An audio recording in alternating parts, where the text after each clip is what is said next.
In 1991, a professor confirms that his hibernation experiment is a success after waking up a chimpanzee who hibernated for 6 months.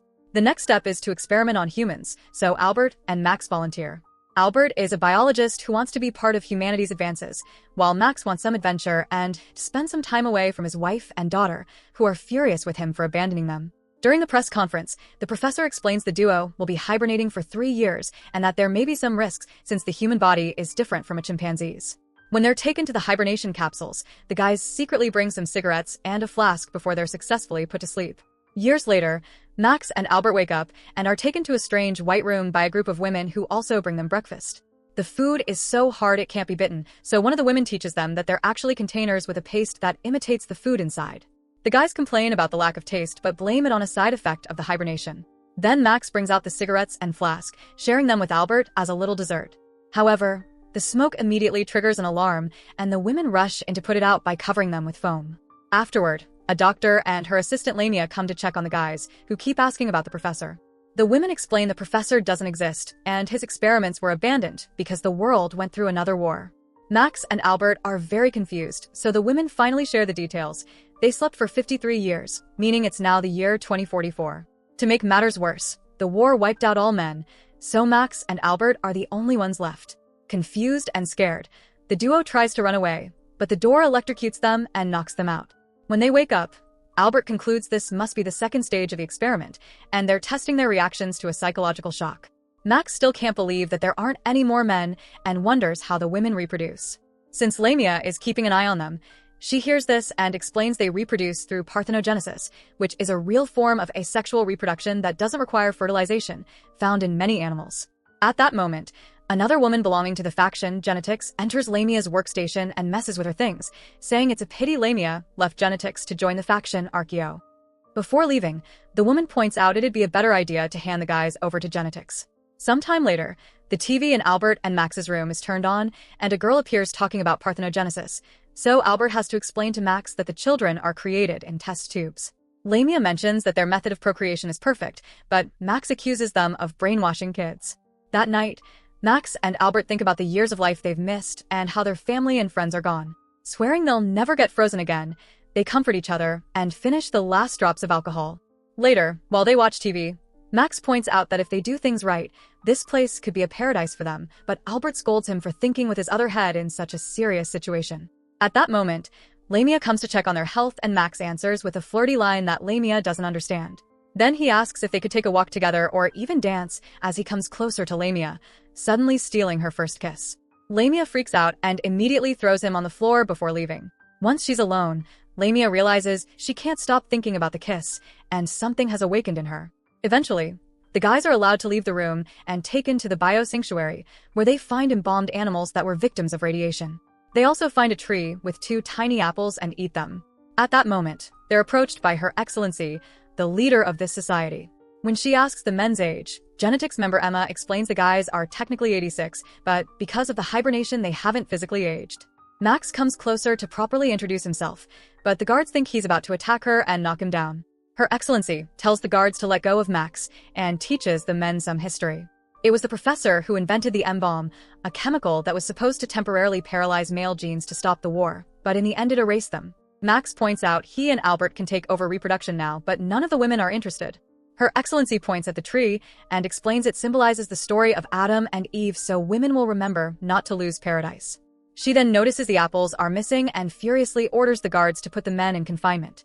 Afterward, Albert tells Max they should escape, theorizing there must be a better world outside. In the meantime, Lamia continues to think about the kiss, so she visits the elder, the only person who still remembers the old world. Lamia gives her a jar of strawberry jam to convince her to talk, and the elder shares stories about the role of men in the former society. Lamia can't help admitting there's something fascinating about Max and Albert, causing the elder to point out that Lamia must be falling in love. Then the elder asks what will happen to the guys, so Lamia explains they'll go through naturalization, meaning they'll be operated on to become women. The elder gets angry and says that's worse than death for them, mentioning having men is the last chance for things to go back to normal. Sometime later, Max and Albert are caught spying on a class that is brainwashing the women with lies about the past. Lamia asks them to sign a form so they can authorize the naturalization, but the men refuse. Albert also mentions that he won't cooperate unless they're granted freedom. After Lamia leaves, the ceiling suddenly opens and the men discover a huge assembly of women watching them. A discussion begins to decide the guy's future, but instead of a trial, it becomes an argument between the Genetics and Archeo factions. Archeo wants to force the men to go through the surgery, while Genetics wants to kill them and experiment on them. While the women vote, Max and Albert come up with a plan to escape. They start kissing the guards, and the mix of shock and awakening hormones makes them pass out. By the time Archeo and its surgery idea win by one vote, the duo is already gone. They are wandering around the building, kissing any woman who tries to stop them to knock them out. Eventually, they find an elevator and use it to visit different floors, where they find one weird thing after another. When they reach an area deep underground, they discover a mine shaft plus a few items on the floor like a boot, a bottle of alcohol, and a newspaper from 1993 that mentions the beginning of the war. At that moment, the security team finds them, so the duo runs and escapes through a waste chute. They land in an abandoned area where anarchists live away from the oppressive regime, which allows them to enjoy forbidden things like music, dancing, and woman-on-woman action. Max and Albert dumbly watch two people kiss and get caught by two rebels who think they're government spies, but at the same time, the security team shows up and attacks. Chaos ensues as the rebels panic and the guards don't know who to arrest first, allowing the guys to escape. In the chaos, the men split up but luckily find each other again at the elevator, only to be discovered by Lamia. She offers to take them to see the outside, but Max is suspicious. Albert reminds him this is their only chance, so they agree to follow her to a strange room with a periscope. As the men look through it, it's revealed that women have been living underground because outside is all dark and barren, with no chance of getting better anytime soon. Their system always detects at least 300 units of radiation as a side effect of the M-bomb, meaning they can't go outside. However, Max and Albert would rather risk it than live there. Lamia is disappointed to hear they won't cooperate and says she must be a loyal worker, so she alerts security, and soon the men are captured again. Emma and another woman congratulate Lamia for her sneaky plan and give her a pin that represents a promotion, but Lamia doesn't feel happy or proud. Then Lamia is asked to hand over all the data she has collected on the men because Genetics will be taking over her work since the guy's attempt to escape has marked them as dangerous. A furious Lamia tries to argue against it because she had been working on a dissertation about the men, but Emma teases her by saying they'll have to take that too. Upset, Lamia throws away the pin. Meanwhile, Albert and Max are being prepared for the procedure.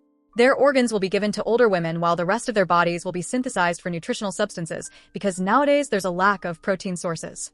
To Max's shock, one of the surgeons is his daughter, who is now old and resentful of her father for abandoning her. Before the procedure can begin, Lamia sneaks into the operating room to get her revenge on Genetics by sabotaging the surgery and helping the guys escape. The trio reaches the elevator, only for Albert to pass out because he did get injected with anesthesia.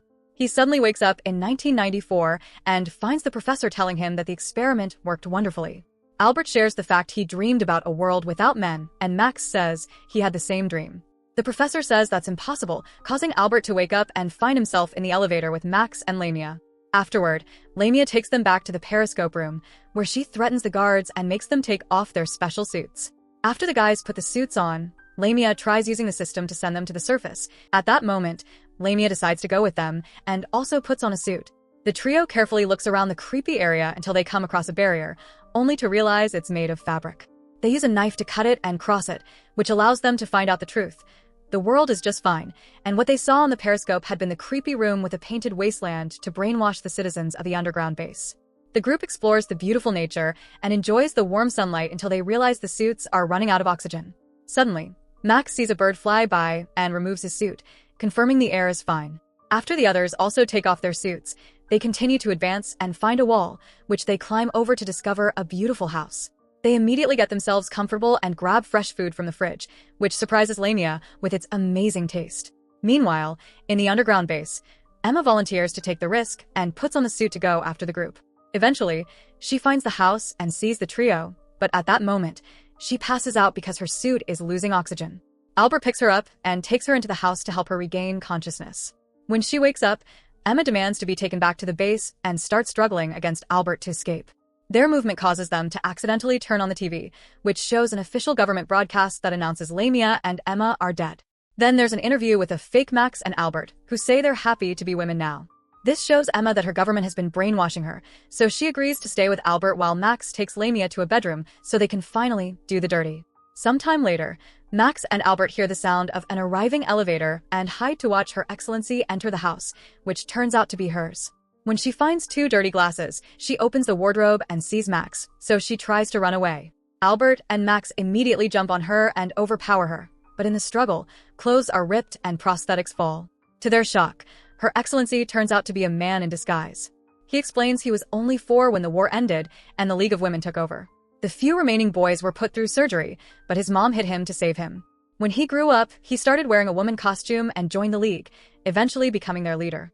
The radiation wasn't as strong as they anticipated, but it was hard to change what a brainwashed crowd was used to. Then Albert and Max offer a deal. They'll keep this guy's real identity secret, and in exchange, he'll let them live in the house with Lamia and Emma. Her Excellency gladly agrees, admitting he's scared of women. Sometime later, Max and Albert sneak back into the underground base while disguised as female laboratory workers. They add their seed to the flasks in the incubation center, hoping to change the future. 9 months later, a nurse wraps a newborn in blankets and screams when she discovers a baby boy. So that's it. Hope you enjoy the story. Subscribe and press the bell icon for more videos.